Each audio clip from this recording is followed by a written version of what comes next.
The possibility of electric-powered scooters coming to Seattle will also come with the possibility of numerous personal injuries. Because they're unskilled. They don't really know how to use these devices, and they can go pretty fast.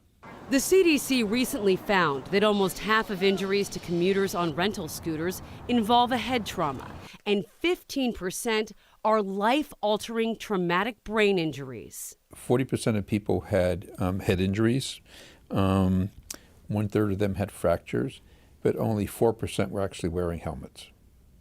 And most of these injuries, 80% of the injuries, were just simply falling off the scooter. Scooter injury statistics are often compared to bicycle injuries, but scooters have major differences that could put you at risk.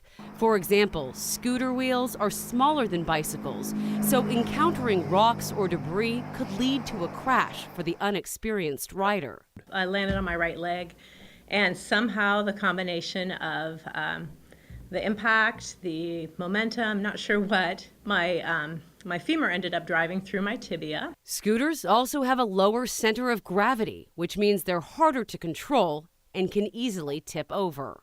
Because they're just not docked anywhere, they're just left scattered around the city, there is no helmet that's being associated with them. So Harborview is a great medical center, a great trauma center. We really can't fix a head injury. The only way to fix a head injury is preventing it from happening in the first place. I reached out to the local scooter rental company, Lime, to see if they'd looked into some sort of helmet sharing program, and I didn't get a response to any of my questions. But Dr. Rivera says it's up to you to protect your health, so use your head and carry a helmet. They even have collapsible types available. For HealthLink, I'm Amity Addrisi.